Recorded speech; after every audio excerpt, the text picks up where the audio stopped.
Good morning, good afternoon, or good evening, depending upon where you're joining us from. And welcome to the WTA webinar on the virtual teleport. My name is Robert Bell. I'm Executive Director of WTA. In case you're not familiar with us, we are in business for doing two things, which is, first of all, to advocate for the commercial interests of teleport operators, and particularly the independent operators that make up the backbone of the business.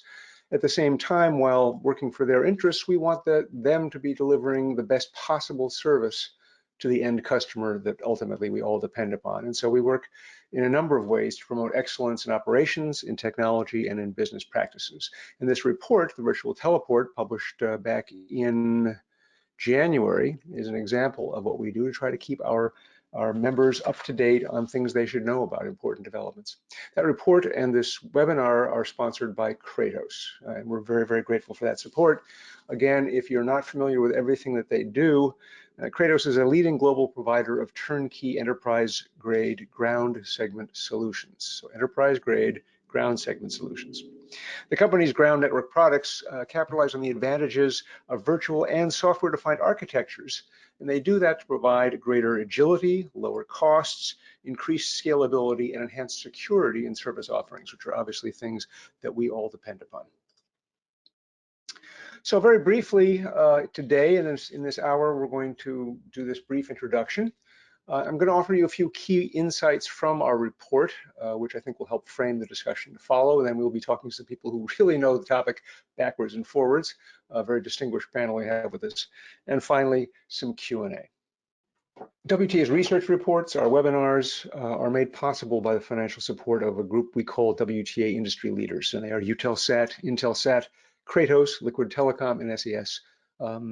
Great gratitude and kudos for their foresight, I think, and their perspective in supporting the kind of work we do, even though only one of those, and you'll see on the list, is actually in the ground segment business in an independent commercial way. Takeaways from the report. There was a lot in it, but the net at the very bottom line is that virtualization is doing some rather remarkable things for what is basically software. It's reducing costs, it's improving flexibility, it's improving quality of service, and expanding geographic reach. That's a lot to ask for from a piece of software or a set of software applications, and yet it's happening. And those specific areas where that takes place is in the NOC, where a great deal of functionality is being automated, in something called service orchestration, and you may entirely recognize that term, or maybe something you're a little fuzzy about because there's a lot of terms flying around. Service orchestration is really a higher level of automation. It aligns applications, it aligns data and infrastructure with business requirements.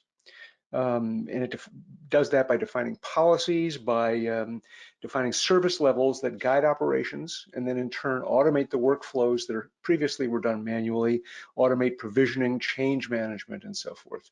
And it also provides this one central place to manage all of the resources, including billing, metering, chargeback for consumption. So it's very, very powerful when it's done right. As you can imagine, when done wrong, well, chaos may ensue. Radio frequency, the next wave. You probably have already experienced this, but increasingly teleport operators and satellite operators are digitizing the RF right at the antenna, or as close to the antenna as they can get there. And at that point, from then on, we're dealing with bits, and it is fundamentally transformative to how teleports go about doing their business. And of course, virtualization is the foundation of cloud services, which are already having a huge impact and are going to have a much greater one in the future. So this is all good stuff in terms of making our shop run better in-house, cheaper, faster, better. But on the flip side of this, virtualization is also driving growth in key markets by better integrating with customer operations and enabling very fast scale up at low cost. Those are very, very powerful advantages. It is the foundation of actually a new business model, the ground segment as a service, which is, filling very interesting niches, in which I think every teleport operator, whether they're facility-based or not, is looking at very seriously, trying to decide where that fits in their future.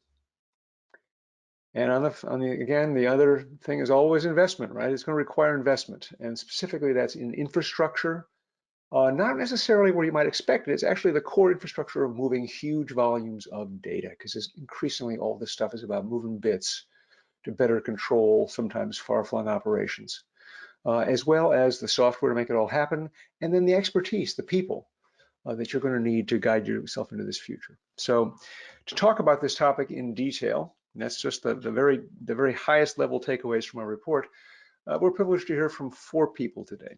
They are Sean McDaniel, who is the CEO of Atlas Space Operations, one of those ground segment as a service providers.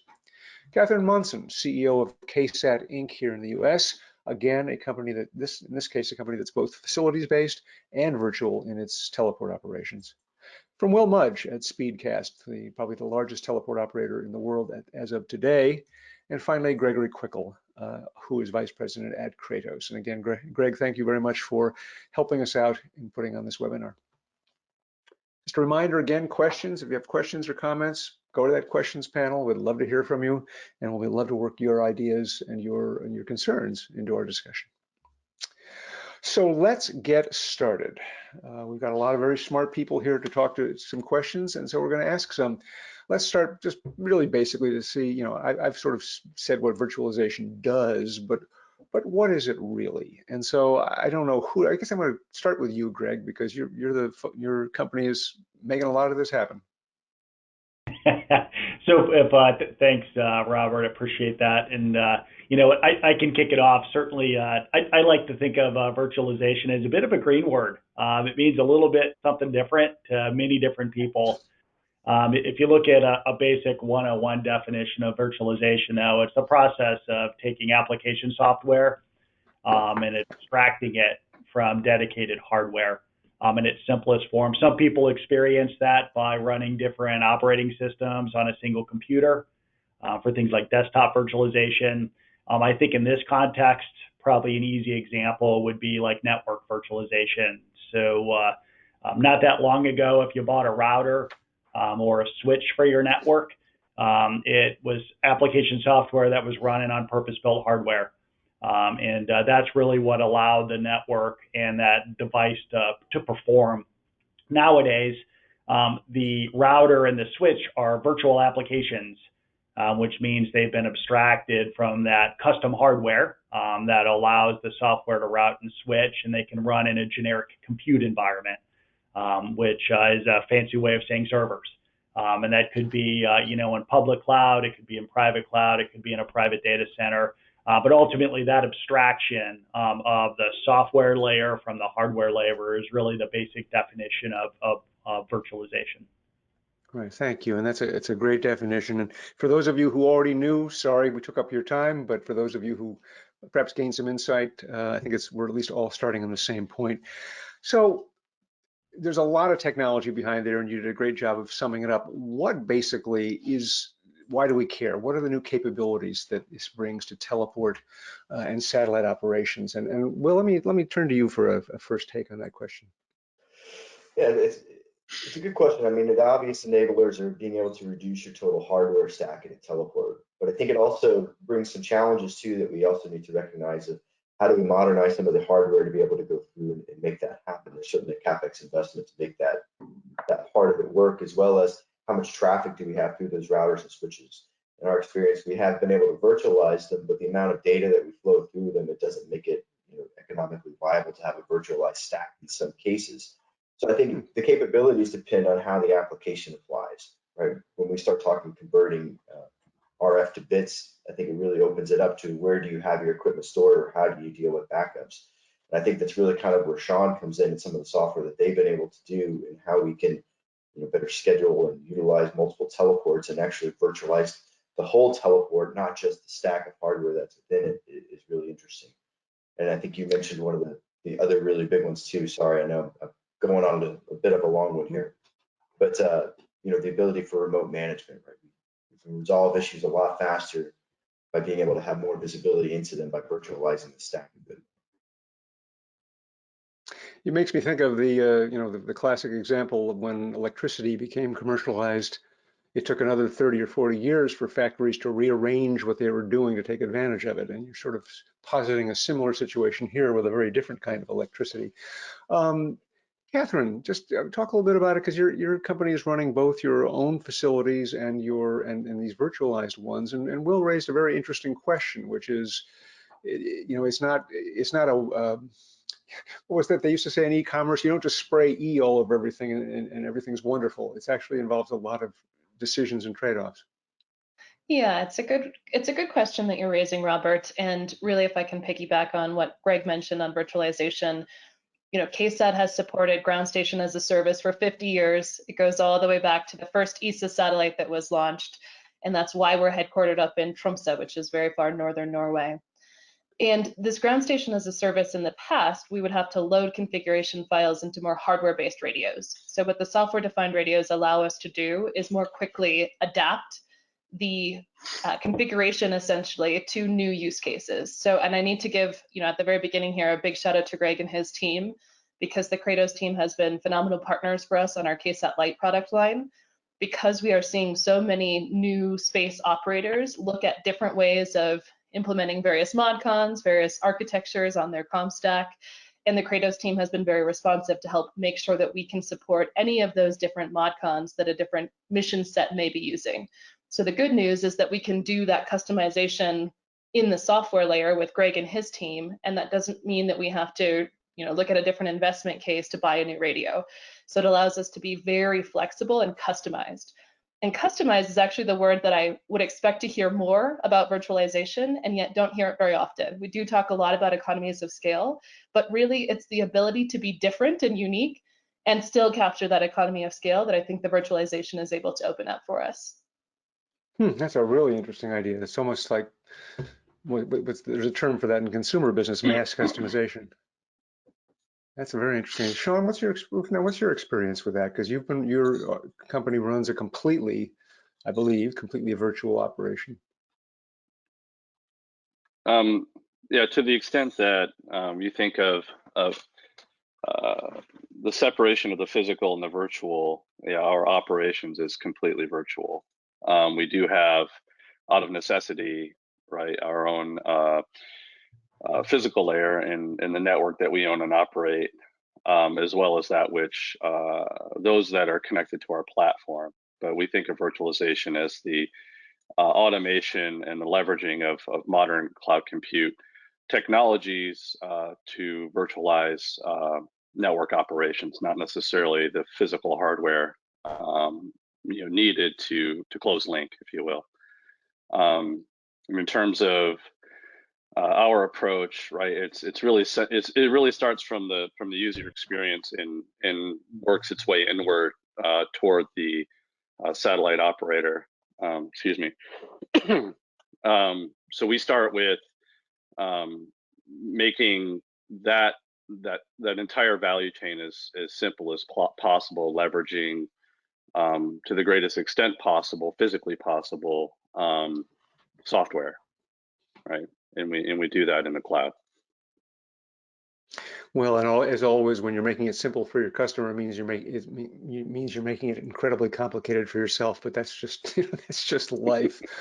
Greg, I want to sort of end this discussion with you. Are there other capabilities that, we've touched on some of them, and we've drilled pretty quickly into virtualization as a that level of abstraction, creating powers we never had before. Are there other things that we should be thinking about when we talk about capabilities? Yeah, thanks, Robert. I think the key word in this question is new, right? Virtualization's been around for a long time. Not as long as me, but a long time, right? It's hard to say that. If you look at really the new capabilities that fundamentally change the architecture of the teleport, it actually goes down the line of where Catherine was going, right? It starts to get into signal processing, virtualizing the signal processing. And she described it really well, right? We've been doing this with KSAT for a long time, and I appreciate the kudos and right back at you, Catherine. If you look at the Earth observation market, for example, many of the satellites are LEO based. So you only see them out of a given teleport maybe a couple times a day. And unfortunately, many of the links are custom, right? She used the magic C word. And because of that, you have to prepare the ground to take a pass. If the teleport was all based historically on hardware-based signal processing, oftentimes that meant a dedicated modem, and it was built specifically to work with that imaging satellite. So if you look at what that results in a teleport, is it's literally racks and racks of modems. Unfortunately, what nobody talks about is what's that modem doing when the satellite isn't seeable, right, from the teleport. It's just sitting there burning power, right? So what the real new part to me that's fundamental for the teleport is when you abstract the signal processing and you allow it to run in a general compute environment, the way somebody like a KSAT can take passes is as the satellite reaches the horizon, you actually can spin up a service chain. So I'm going to spin up a modem configuration that runs in a generic pool of compute. It's going to take a pass from an antenna. When the pass is over, it's going to spin down the service chain. And that compute now goes back into the general pool for the next satellite to come over. And when you do this time and time again at scale, that's where you really see the fundamental shift in what virtualization as a generic term can really do to a teleport structure. And that's what allows us to start to talk about these new cool services like ground station as a service. That's very, very interesting. Question from our audience asking for our panelists here to define what they mean by a software-defined radio. I'm sure there's a lot inside that question. Who wants to take a pass at that? That seems like a great question. Well, Catherine, it sounds like you got there first. What do you got? Well, actually, I mean, I think, Greg, if you guys want to take credit on this, you guys did a lot of the pioneering work to create SDRs. So I would throw that ball to you. We're going to volley it, but I can take a first crack at the answer. As described in its term, right? It's exactly what you would expect. So it's a modem or a radio where the functions are defined completely in software. And the key piece of it, though, you have to drill down one level deeper to get to the real meat of the answer. There's software-defined radios that are based in firmware. Probably the most common one out there is GNU Radio. So what that means is you program an FPGA for the basic functions of the radio. And then there's a software-defined radio that runs on generic compute. And in some cases, that's GPU if you have software that requires accelerated x86 level functionality, or it can run on a generic server. And Kratos is kind of taking the second path there. We're all about software-defined radios that run on generic compute or x86 cores. And we do that because that's what you really see mainstream access to, both in public cloud and also in most common private data center use cases. In the end, at the highest level, what you really want is you want the radio to run in a generic IT infrastructure. And the minute that you've done that, you get to take advantage of all of the other benefits of running at scale with the flexibility that comes with a basic IT network. Interesting. I want to actually move on to our next question. We're starting to get some really interesting questions from the audience, so I want to get that in here. But one of the fundamental things that's come up now, just even in your comments so far, is that the technology infrastructure is inevitably changing. And I was taken by a couple of Sean's comments, because what they boil down to in my head was, yeah, being virtual doesn't mean that you don't have equipment. There's always a physical layer somewhere. The question is what happens once you get past the physical layer, and now we're all of a sudden in the OSI stack, and we're talking about kind of a different world than we used to before. So how do you think the technology infrastructure of the teleport is changing and will change as virtualization becomes a bigger and bigger part of their operations? Will, maybe, I know this is something that you're actually spend a fair amount of time thinking about. What's your take? Yeah. Again, I think it really comes down to unique applications. Again, right? When Catherine mentioned customization and Greg mentioned how it works with the LEOs, it really makes a big difference on those ones when you look at it. But depending on some of the applications, you could look at, do you move those software-defined modems to an Amazon cloud, right? Can you take advantage of their use sources? In which case, what we see at the teleport infrastructure is the equipment that converts the RF into IP streams, and then we just put it on a router and get it back to an AWS cloud. So in one instantiation, you could see all of the hub equipment coming out of a teleport. But in reality, that's never going to happen, right? We're still going to have some of it there. So some applications that will work really well well, some it won't.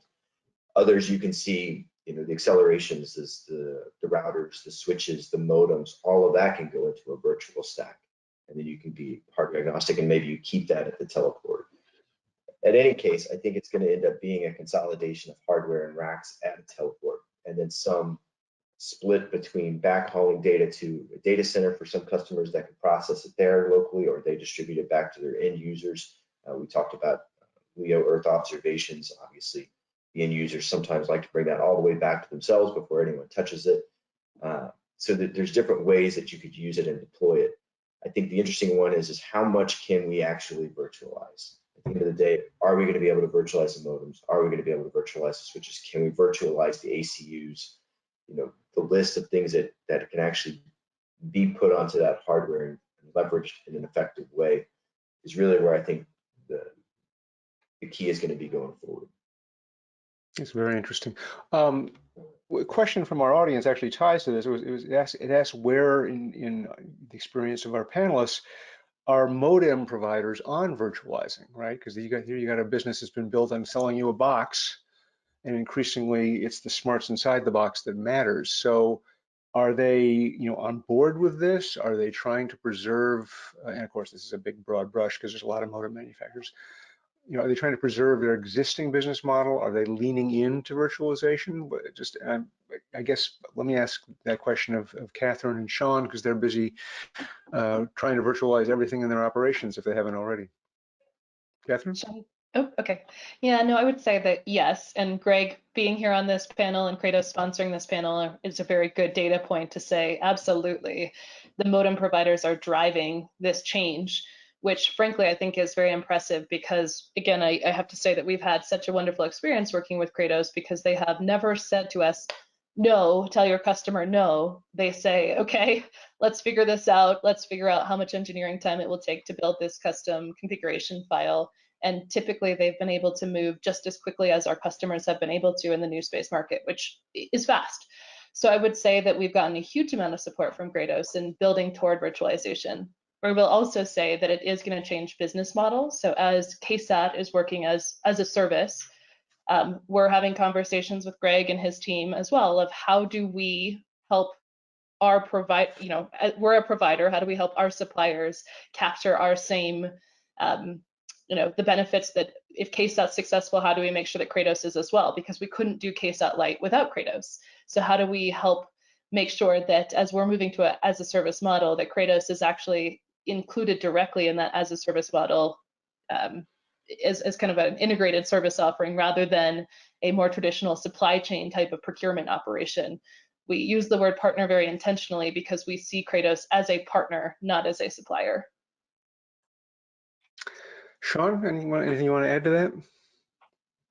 Yeah, I mean, our entire company was founded on the concept of virtualizing, quote unquote, the teleport and the operations thereof. So when we first started, we started with the Kratos quantum radio, right, and hosted it inside of an AWS compute instance, and ran some experimental context. Well, this was early 2016 through a partner antenna, and we've been working with Kratos since then to continue to advance that concept.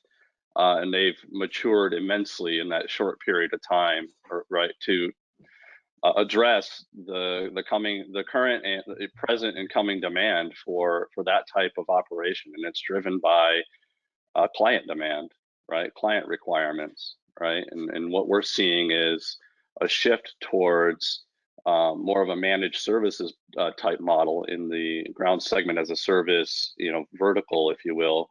And that necessarily requires the modems and all of the underlying compute architecture that would ordinarily be sort of a one-to-one relationship between the satellite and the hardware in the ground, become a one-to-many relationship between the satellite and the software-defined networking architecture, as well as the data processing architecture. That's all moving towards the virtual.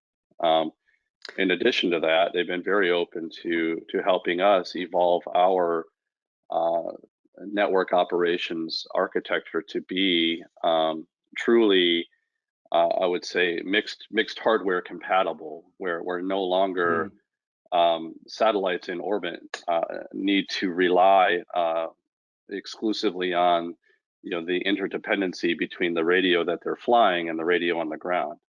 So we can introduce a translation layer that moves the virtual environment towards being truly hardware agnostic.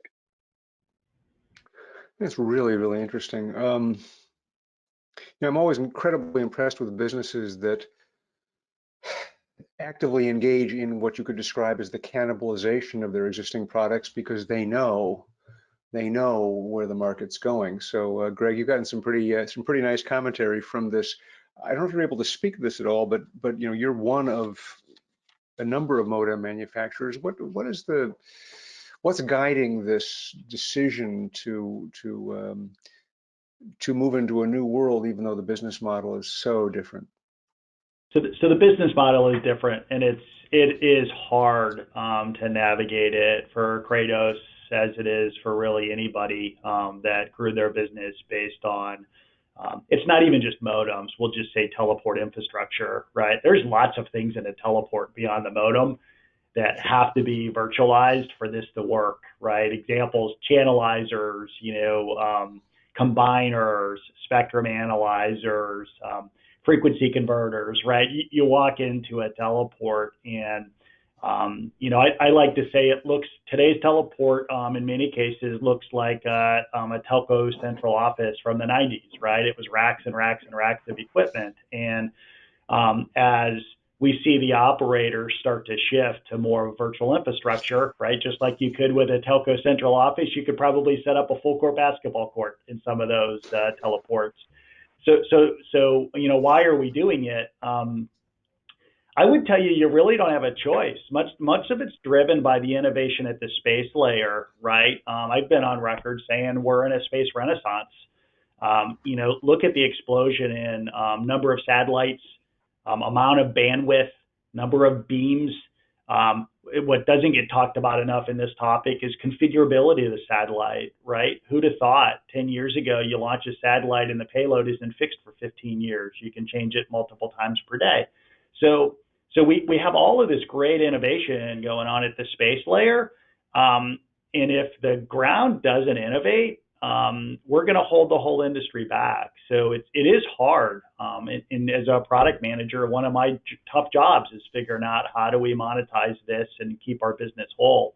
But at the same time, if we don't, the ground system is going to cost more than the satellite. And the operators that are represented on this panel, that kills their business, right? So some of the equipment manufacturers, we'll say in general, have embraced this and view it as an opportunity to change the industry. And like you have with any big change in market dynamics, you also have some that'll fight it, right? And I think that's normal. It's not really a negative thing. It's normal.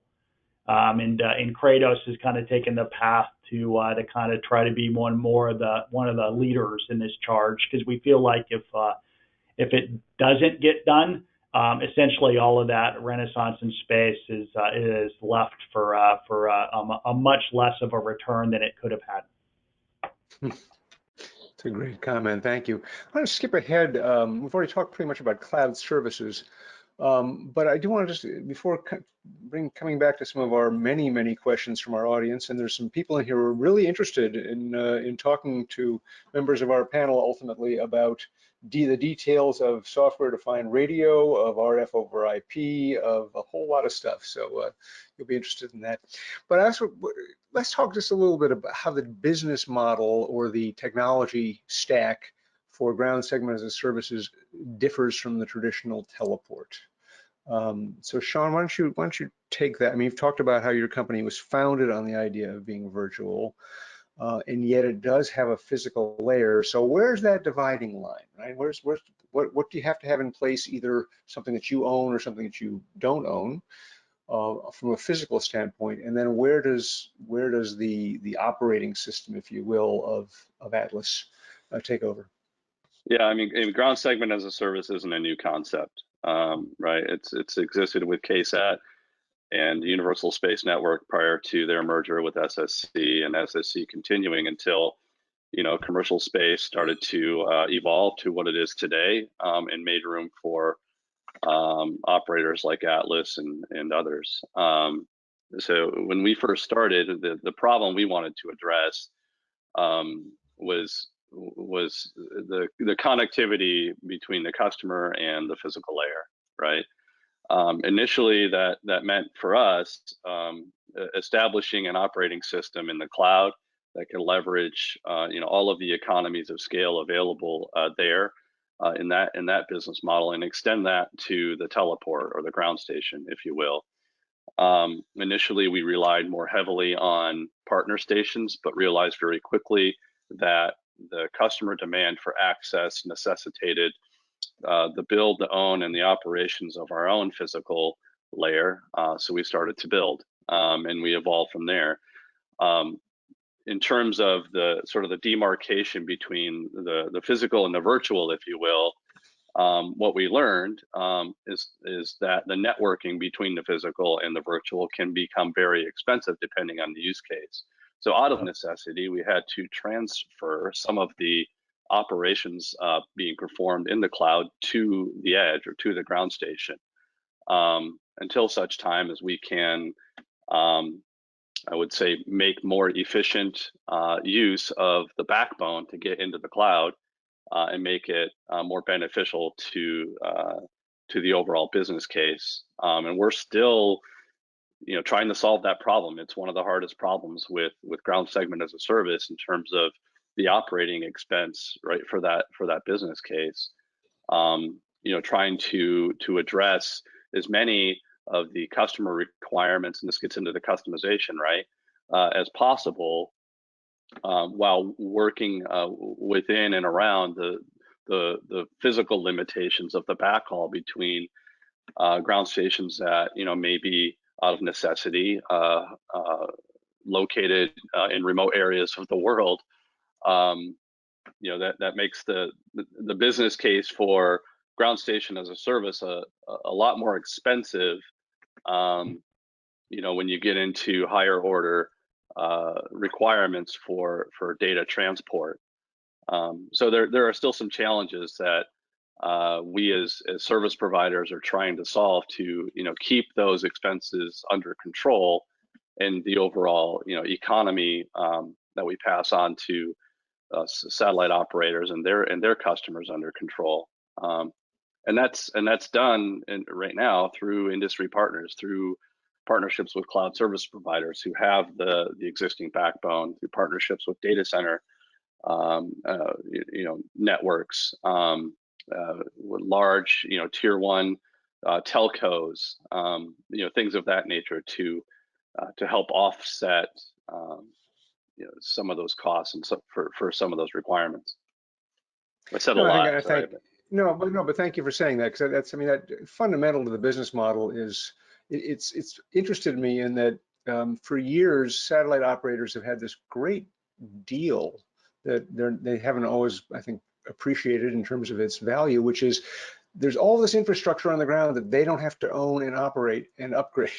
It's just there, and when they need it, it's a contract, and it happens. And I think there's the virtualization of the teleport is opening up the same opportunity to many teleport operators, that they don't have to own it all. But I was also fascinated that you pointed out the same thing that's true of cloud services for teleport operators. It sounds great to dump everything into a major cloud provider, but in point of fact, you're going to run your own data center. You're going to keep certain things there. You're going to watch out for the ingress and the egress fees. And there's just, like any business, it's a little complicated. I'm going to move on a little bit because we are being inundated with questions, which is great. And I also want to make sure we cover a couple of other factors. I want to talk briefly about security before we turn to this one. It's come up in a couple of comments in our feed here. Obviously, the more things we put onto the net, ultimately, the more we're going to spend our time worrying about security. Where's this? And anybody can grab this who wants to. Has this come up in your customer conversations or in your internal deliberations? Let me jump in. starts I'll with say security. yes. Oh, sorry. You said Oh, yes, yeah, yes. no, I'm with Sean on that one. It absolutely does. I think the FAR clauses are a good the update to FAR clauses with cybersecurity parameters is a really good indicator that the US government is tracking this very closely, more so than ever before. The MCMM not the MCMM, the new guidance around cybersecurity standards are also helping drive some changes. I would say that we're still on a little bit of standby to hear from DoD exactly what are the various levels of compliance. So I think it's a work in progress, but I think frankly that's the new normal, that security requirements are going to be updated in real time because the threats are happening in real time. So one of the things that's circling full back around to customization, software-defined radios and software-defined networking allows us to be a lot more nimble, that we're not architecting things in a way that can't be changed, but that our entire ConOps of architecture is really flexible to be able to update based on different requirements. So I do think that constantly evolving cybersecurity requirements are the way forward from here on out. Yeah, Well, of course. I would second that. It's critical, right? And a lot of it actually comes down to structuring the software that runs in a virtual environment, right? It's not that hard to take a monolithic application and move it to a VM, right? It's been done for a long time.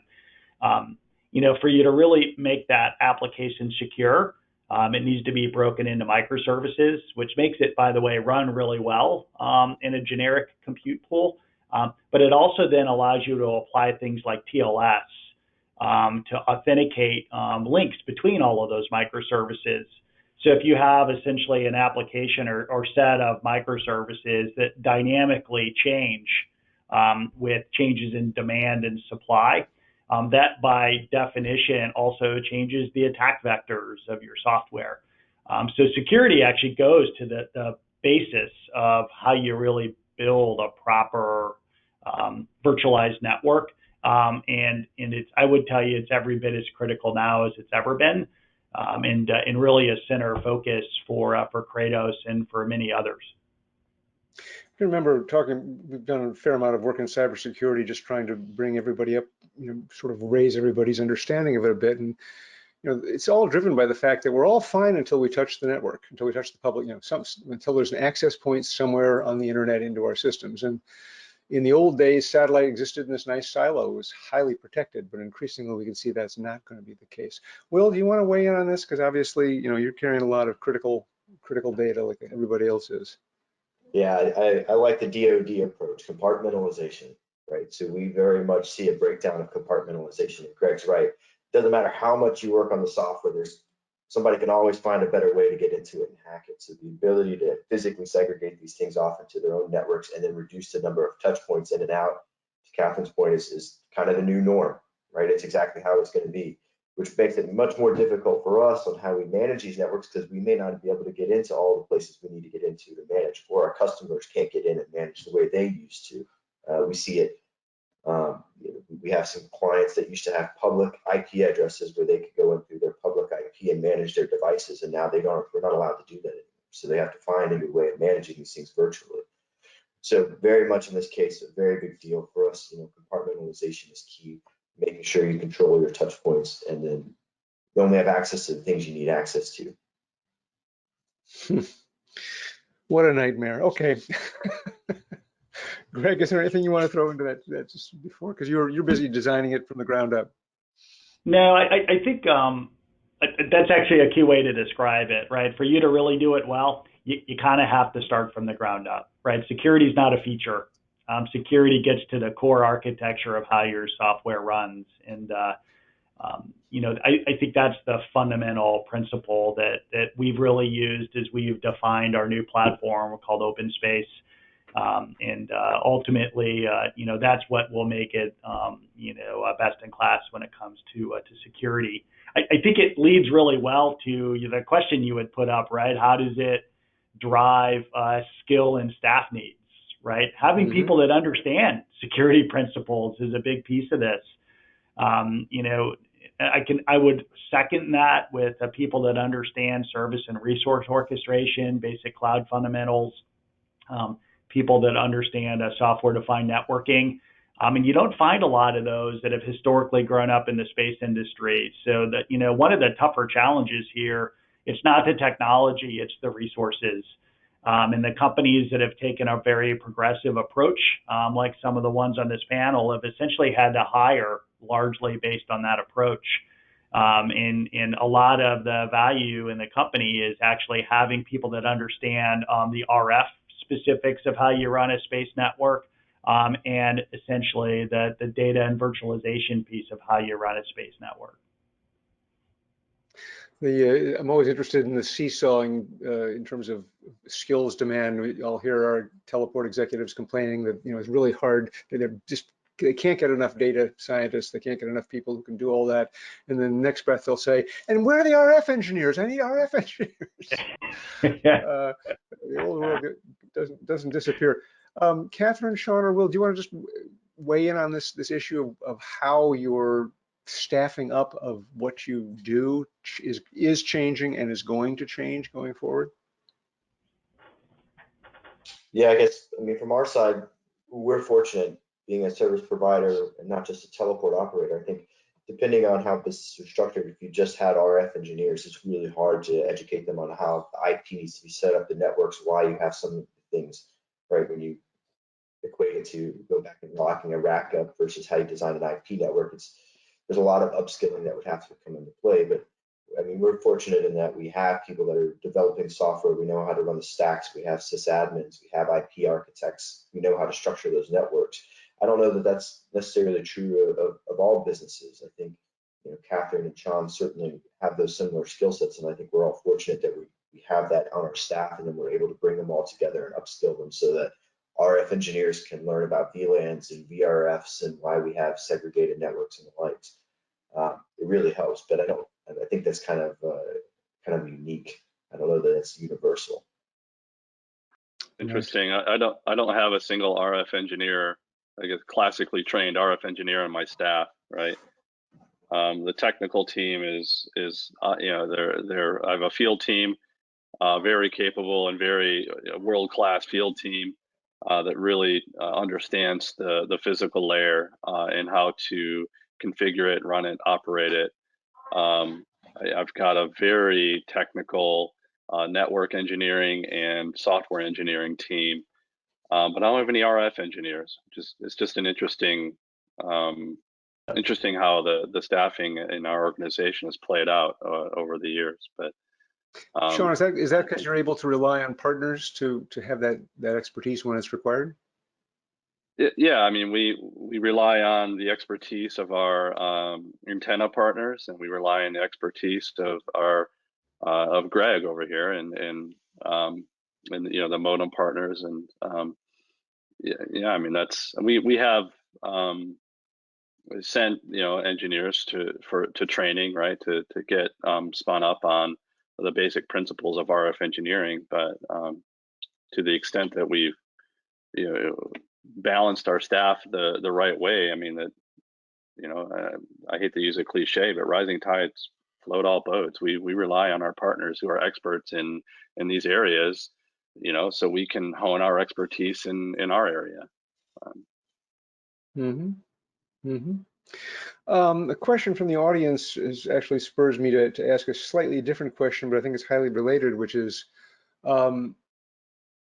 traditionally the companies like Speedcast, have focused on either, in their case, not video, but big data requirements from cruise ships or oil platforms, enterprise sites, mining, etc.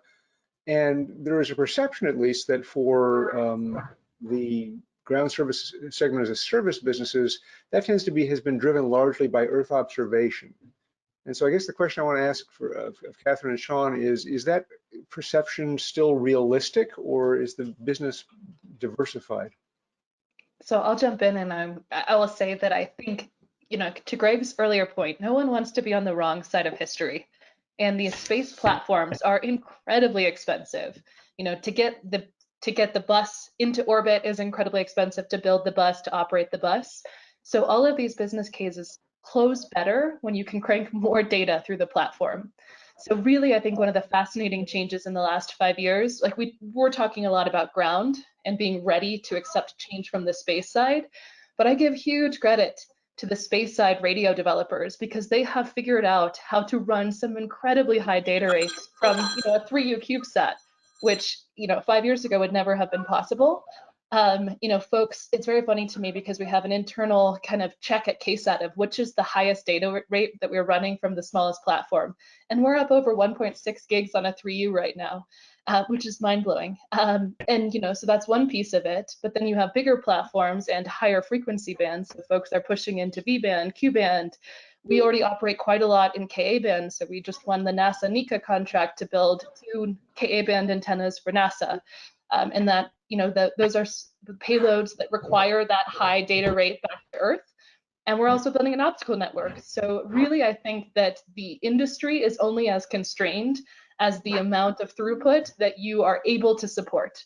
So we're seeing developments on the space side that are driving us to be ready on the ground side. And I think we'll continue seeing that. And frankly, I'm very excited because I think we'll keep seeing these high data rates pushed to even farther distances as well. Interesting. Go ahead, Sean. Did you want to jump into that? I thought I heard you start to speak.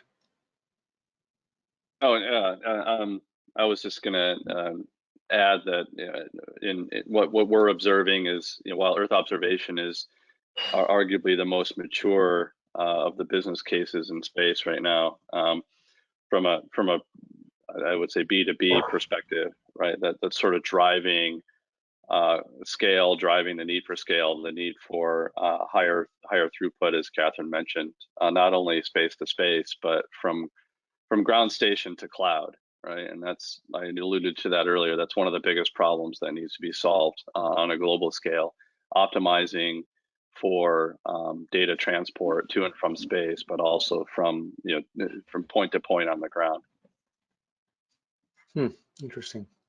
Yeah, I would just add, I think, we all saw early pickup in EO because the whole, most EO would be low Earth orbit, right? So it introduces this concept of occasional use antennas, and that just works really well for a business case. We've starting to see a move beyond Earth observation into other more classic two-way use cases. And I think the business case closes there as well, but for very different reasons. And the points that Catherine and Sean bring up, right? A key part of that is making sure that you can keep pace with the performance, right? That's needed. And that's been an interesting journey, I think, for us at Kratos. We've been doing virtual modems for a while, right? KSAT was one of our very first partners. We've been attacking the problem together. And what's cool to me as more of a technologist is the broader industry kind of works for you when you work with generic x86. So all of those innovations that go into general compute to deal with online gaming and to deal with streaming video, right? All of that's just a different form of signal processing at line rate. And when you take advantage of many of those new tools that have been developed for completely independent reasons, it allows, right, the signal processing chain on, a ground system to operate at continually higher speeds and efficiencies without fundamental changes in the software. So this is really a key benefit, right, in my view, if we took it up a level in virtualization, is it allows us to kind of partake in these innovations that have been going on for years in completely different industries, just by having the willingness to learn about them, apply the concepts, and also deal with topics like open standards. Once you do that right, the network actually can keep pace with all of the innovation in space. I really firmly believe it. Let me just close with a final question, which is, the implication of all this is very interesting because there's still a lot more facilities-based traditional operations around the world than certainly there are virtualized ones or heavily virtualized ones. Is this model of constantly thinking about how the abstraction of software from hardware and what new capabilities it creates, new for cost savings, for revenue growth, for entry into new markets. Are we in the early stages or somewhere in the stages of a kind of a revolution in the teleport business model? What's your thinking, Greg? Why don't we start with you? I would tell you we're already we're right in it, right? If you look at the ground station as a service business model, right, and the operators that support it, that in itself is fundamentally, it's revolutionary. But we're just at the early stages of it, right? It allows you to monetize your network completely differently. Sean's made some really good points about also it allows you to learn how to best leverage your own assets, right? He spoke to the pains of WAN connectivity and cloud ingress, right? It can get expensive. And there really isn't a right or a wrong answer. I think if the infrastructure is virtualized right, and we could do a whole nother session above that, which is containerization, right? But if you structure the software right, it allows you to build a network based on the assets that you have as an organization, right? And we have some customers that are full cloud, right? And Sean's a great example of that. We also have customers that are complete opposite, and they do all of their signal processing at the antenna location. And then we have some clients that have miles and miles and miles of dark fiber, so it doesn't cost them much to move around digital samples. A key piece of this to me is I think we're already in the early stages of that revolution. And the folks that we have on the panel here are kind of on the bleeding edge and driving it, right? And I think over time it'll do nothing but gain more and more steam. You can see that. You can forget about my opinion. Just look at 5G, right? The story about 5G is not the new 5G NR air interface. The story about 5G is the fact the RAN is virtualized, right? And that allows it to adapt to all of these different use cases. It's not any different than space. Right. And if we approach the problem the same way, I'll tell you that we'll be able to attain the same vision. Will, how about you? Is this because you've got a lot of assets in the ground? What's the future of this technology for you? I think there's a lot of teleports out there too that support a lot of existing clients, and I think it's a journey for all of us, right? When you look at broadcast, you look at cruise ships, you look at the impending LEOs, Starlink and Telesat and OneWeb. Right, we're all starting to change and grow through these things. I think the innovations that you see being driven here are certainly going to enable us in the teleports longer term. But when customers start to adopt them, I think is really going to be some of the questions. How quickly do we think broadcast is going to go over to a software-defined modem? I don't think it's going to be quick, in my opinion. I think they're going to continue to use those services. When you look at energy clients and the LEO services, yeah, it's great for them, but they need that always on availability, which you may not get with the KA up and down like on a LEO satellite. So I think over time, you're going to see a lot of this progress. I think what we're talking about, the innovations here, Greg's exactly right. It's all going to happen eventually, just like 5G. The question is just going to be, when is it going to get to us? Right. And the customer gets to decide that. We probably don't. Catherine? Well, I think that last piece is exactly it, Robert. Our mandate at KSAT is to try to figure out how do we help support more missions in space, because truly rising tides do float all boats. There are huge economy of scale types of advantages, but with more volume, more becomes possible. And so what we're really focused on right now at KSAT is how do we keep pushing the technology frontier? How do we offer more capability while simultaneously bringing price down, bringing cost down? So that's really our big challenge here, is the thing that we can do to help more missions succeed and close more business cases is to make these missions not have to spend their engineering time trying to figure out how to do ground, and to be able to provide this service pretty turnkey with lots of other partners in the industry to be able to promote more capability at a lower cost. So really that's where our head's at these days, is trying to figure out how do we move toward commoditization? How do we make ground, and I'm gonna maybe cause some of the folks on the panel to feel bad. We're not supposed to be the sexy part. We're supposed to be the infrastructure part that just works. So we're really focused right now on how do we make this be a very seamless experience for customers and not hurt their bottom line. Well, I love what you said, Catherine. I can remember years ago writing an article about the fact that the consumer electronics industry had developed a very interesting model, which is that everything that they have to sell has to cost less next year. and yet they're a very profitable business. If there's something for our industry to learn from that. Sean, last word to you. Yeah, I think there's a real opportunity on the horizon here to make through these concepts that we've discussed here, teleports and teleport operations integral to critical infrastructure on a global scale.